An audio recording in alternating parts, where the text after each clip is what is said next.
अरुण जी, रवि जी, संजीव जी, आप तीनों का स्वागत है। और अरुण जी, आपने तो ऑलरेडी विकसित भारत 2047 की तरफ काम करना शुरू कर दिया है। वेदर डेरिवेटिव इंडेक्स अपने आप में इतना इनोवेटिव प्रोडक्ट है, कंग्रेचुलेशंस। और इनफैक्ट मैं उस पर आगे आपसे बातचीत करूंगी, लेकिन सबसे पहला सवाल ये कि जब हम विकसित भारत 2047 की बात करते हैं तो बात होती है एक हाईली एडवांस्ड, इंडस्ट्रियलाइज्ड या फिर डिजिटाइज्ड इकोनॉमी की। इंडियन कमोडिटी मार्केट में क्या कुछ करने की जरूरत है ताकि स्ट्रक्चर जो है कमोडिटी मार्केट का उस डायरेक्शन में इवॉल्व हो? देखिए, विकसित भारत इज एम्बिशन, और इंडिया को अगर एम्बिशियस होना है तो मैं सिर्फ आपको दो एग्जांपल देता हूं। SALIC, the Saudi Arabian sovereign fund, has invested in LT food 30%। What they have insured is कि उनकी फूड सिक्योरिटी कंफर्म हो सके। ठीक है, वैसे ही आयरलैंड छोटा सा कंट्री है, हमारे यहाँ सेफ हार्वेस्ट में उन्होंने इन्वेस्ट किया हुआ है।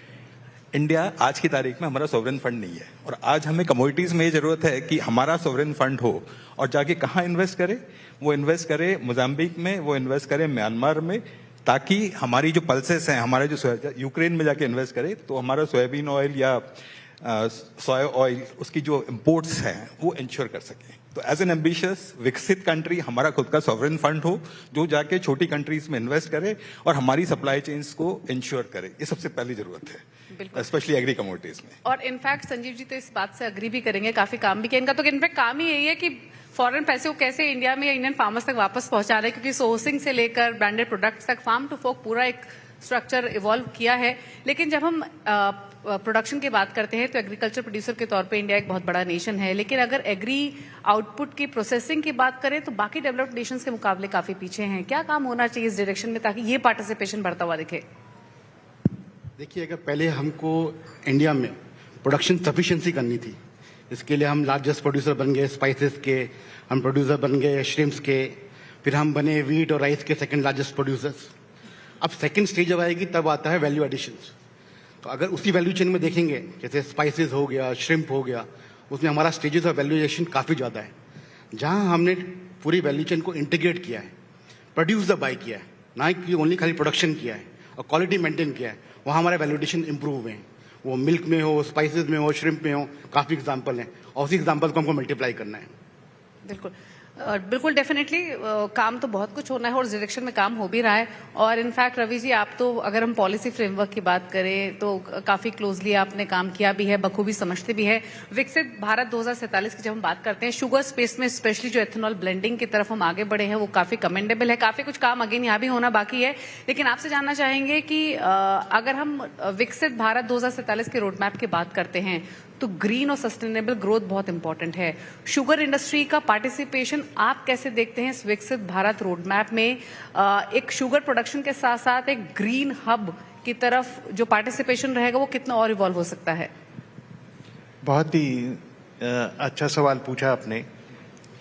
देखिए, शुगर इंडस्ट्री जो है बिल्कुल किसान से जुड़ी हुई है, और जो हमारे किसान हैं वो ऊर्जादाता शुगर इंडस्ट्री के माध्यम से आज बन गए हैं। और विकसित भारत में जहाँ तक ग्रीन पावर का सवाल है, ग्रीन एनर्जी का सवाल है, शुगर इंडस्ट्री का एक बहुत बड़ा रोल है और ये बढ़ता ही जा रहा है। आप देखिए, आज से 10-12 साल पहले देश में एथेनॉल ब्लेंडिंग के नाम पर कुछ भी नहीं था। आज देश में 20% के करीब करीब एथेनॉल ब्लेंडिंग हो रही है। और इमेजिन इस सिचुएशन में जहां पर क्रूड का जो है हमारे पे 90% बर्डन है ट्रांसपोर्टेशन एनर्जी पे, वहां पर 20% एथेनॉल ऑलरेडी देश में बना के हम लोग पेट्रोल में ऐड कर रहे हैं।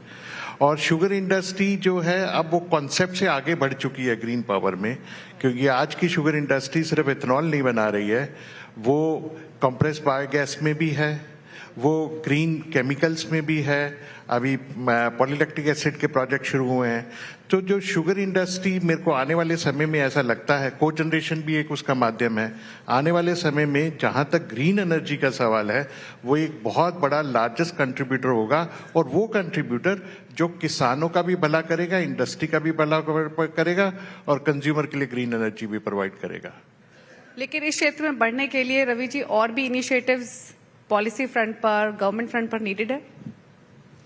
देखिए, अभी क्या हुआ है रिसेंट, एक तो गवर्नमेंट की सराहना करनी पड़ेगी, बिकॉज जिस रफ्तार से हम 20% पर आए हैं, हम शायद जो वर्ल्ड के फास्टेस्ट ग्रोइंग एथेनॉल प्रोग्राम वाली कंट्री थी हम लोग, तो हम वहां पहुंच गए हैं। और अब क्या है कि अब हमारी जो प्रोडक्शन कैपेसिटी है, जैसे एथेनॉल अगर ले लीजिए तो करीब करीब 2200 करोड़ के लीटर है, और हमारी जो खपत 20% एथेनॉल ब्लेंडिंग पे वो करीब करीब 1100 करोड़ लीटर है। अब हमें कदम आगे और बढ़ाना पड़ेगा, अब इस एथेनॉल का कैसे यूज करें, क्योंकि हमारे पास कैपेसिटी है और फीड स्टॉक का हमने मल्टीप्लिसिटी क्रिएट कर ली है। आज हम एथेनॉल शुगर से भी बना रहे हैं, मक्के से भी बना रहे हैं, आज 2G भी बन रहा है एथेनॉल, और साथ के साथ अभी चावल से भी बना रहे हैं।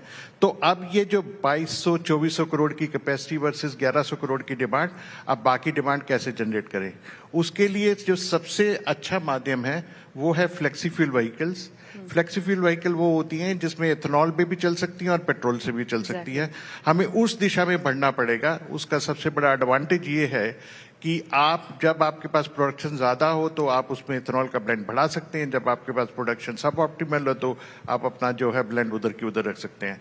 तो आई थिंक आने वाले समय में सबसे ज्यादा जरूरी है कि फ्लेक्सिबल व्हीकल की तरफ हम लोग ध्यान दें, ताकि वो इथेनॉल पे भी चल सके और पेट्रोल पे भी चल सके, और वो जो ये क्रूड एनर्जी की वोलेटिलिटी है वो अपने आप से हम उससे डी रिस्क हो जाएंगे। बिल्कुल, और इनफैक्ट बिल्कुल राइटली आपने पॉइंट आउट किया कि शुगर इंडस्ट्री के लिए विकसित भारत 2047 में सिर्फ बात एथेनॉल ब्लेंडिंग की नहीं है या उस रोल को और एनहांस करने की नहीं है, बल्कि फ्लेक्स फ्यूल, हाइड्रोजन फ्यूल या फिर कॉम्प्रेस बायोगैस, उस दिशा में भी काफी कुछ काम हो रहा है और काफी स्कोप है। अच्छा अरुण जी, अगर हम डेरिवेटिव मार्केट्स की बात करें, डेवलप्ड नेशंस की बात करें, तो वहां के डेवलप्ड मार्केट्स काफी मैच्योर है price discovery point of view से। इंडियन मार्केट्स या इंडियन कमोडिटी मार्केट्स में क्या वो फंडामेंटल चेंजेस हो सकते हैं या फिर क्या स्टेप्स, इनिशिएटिव्स लिए जा सकते हैं जहां पर जो रोल है डेरिवेटिव मार्केट का वो और एनहांस हो और एक ग्लोबल प्लेटफॉर्म पर price discovery point of view से कंसिडर किया जा सके, यानी हम प्राइस टेकर ना बने बल्कि प्राइस गिवर या प्राइस मेकर बने? देखिए, हमारा अगर मार्केट्स देखते हैं तो बहुत ज़्यादा फ्रेगमेंटेड है। एक एपीएमसी सिस्टम है, एक स्पॉट मार्केट है, एक फ्यूचर्स मार्केट है। इंटीग्रेशन ऑफ दीज तीनों को इंटीग्रेट करना बहुत ज़रूरी होगा अगर हमें ग्लोबली कॉम्पिटिटिव होना है, ये पहली चीज़। दूसरा, हम लोग जब डेटा की बात करते हैं या डेवलप्ड नेशंस की बात करते हैं तो वहाँ पर मार्केट की जो डेप्थ होती है बहुत ज़्यादा है। हमारे यहाँ आज भी काफ़ी कुछ बार्टर होता है, काफ़ी कुछ लोकली ट्रेड होता है जो ऑर्गेनाइज रेगुलेटेड मार्केट्स में नहीं आता। जब तक वो नहीं आएगा, और उसके लिए दो पहल हो सकती है, जो सरकारी एंट्रेंस मतलब बड़ी कंपनीज हैं, नाफेड जैसे या FCI, ये जब तक इन मार्केट्स में नहीं आती, मार्केट्स डीपन नहीं होंगे, ये पहली चीज। दूसरा, हमारा जो डेटा है दैट इज ऑलवेज ससेप्टेबल। हमारा डेटा साल के शुरुआत में जब होता है तब 120 दिखाएगा और जब खत्म होता है सीजन तब वो 80 पे आ जाता है। तो ये डेटा की जो सैंक्टिटी है ये हमें मेंटेन करना बहुत जरूरी है। So we don't have economic intelligence for commodities. हम ब्लॉकचेन यूज करके हमारी पूरी जो डेटा को है एनालिसिस करके हमारा प्रोडक्शन अगर एक बार जरूरत पड़ेगी हमें करने की। और दूसरा सबसे बड़ा, हम लोग जो इस रूम में बैठे हुए हैं ये सबसे ज्यादा इस मार्केट को एडवर्सली इम्पैक्ट करते हैं। थोड़ी सी महंगाई होगी तो आप नहीं, सीएनबीसी नहीं, मतलब मीडिया में आ जाएगा कि रवि जी ने भाव बढ़ा दिया है। और ये प्रेशर जब पॉलिटिशियंस पे आता है तो आपकी जो एग्री इकोनॉमी है थोड़ी सी नीचे चली जाती है। तो एटलीस्ट फॉर 5 years हमारे कंज्यूमर्स अगर चुप बैठते हैं तो विल बी सॉर्टेड। बिल्कुल बिल्कुल राइटली कहा आपने। कंज्यूमर्स थोड़े पैनिक मोड में आ जाते हैं और इंडिया मार्केट ऐसा है कि यहाँ पर बहुत सारी चीजें जो एग्रीकल्चर को इम्पैक्ट करती हैं। सबसे पहली चीज तो इनफैक्ट हमने देखा ही, कई सालों से देख रहे हैं और इस साल भी देखा है, erratic monsoon, weather, unseasonal rain, crop output पर इम्पैक्ट, प्राइसेस पर इम्पैक्ट, जिसका अल्टीमेटली इम्पैक्ट आते हुए दिखता है। अच्छा संजीव जी, अगर हम इंडियन प्रोडक्ट्स की बात करें तो अभी भी हम जो रॉ प्रोडक्ट्स हैं उनको तो एक्सपोर्ट करते हैं लेकिन प्रीमियम ब्रांडेड प्रोडक्ट्स को इम्पोर्ट करते हैं। ये वैसा वर्सा कैसे हो सकता है? या फिर क्योंकि आप ब्रांडेड प्रोडक्ट्स में डील करते हैं, आपका काफी रोल रहा है इंडियन प्रोडक्ट्स की ओवरसीज प्रेजेंस में, बट इस पार्टिसिपेशन को कैसे बढ़ाया जाए? अगर हमको पार्टिसिपेशन को बढ़ाना है रूपाली, तो हमको इसको पूरा डिफरेंट एंगल से देखना पड़ेगा। आज तक हमने प्राइस की बात करी, आज तक हमने कॉस्ट की बात करी, हमने बात करी सरप्लस की। अगर हमें क्वालिटी बनानी पड़ेगी, उससे ब्रांड बनती है। और क्वालिटी बनाने के लिए आपको सोर्स में जाना पड़ेगा। पहले आपको किसानों के पास जाना पड़ेगा, उनको ट्रेन करना पड़ेगा कि क्या क्वालिटी है। उसके बाद सर्टिफिकेशन लाने पड़ेंगे जो ग्लोबल क्वालिटी के लिए रिक्वायरमेंट है। फिर टेस्टिंग कैपेबिलिटी होनी होगी। उसके बाद प्रोसेसिंग कैपेबिलिटी बनानी पड़ेगी जहाँ पे लोगों को ट्रेन करना पड़ेगा उस कैपेबिलिटी के ऊपर। और फिर वो क्वालिटी बनानी पड़ेगी जो कंसिस्टेंट दे सकें। और उसके बाद उसको ब्रांड करना पड़ेगा। तो अगर आप जैसे कंट्री देखें, नीदरलैंड देखें, न्यूजीलैंड देखें या थाईलैंड देखें, उन लोगों ने कुछ निश प्रोडक्ट पकड़े हैं लेकिन उसकी पूरी quality end to end maintain करी है और फिर इसको ब्रांड किया है. अगर हम उस स्टेज में जाएंगे तो we can move to that stage.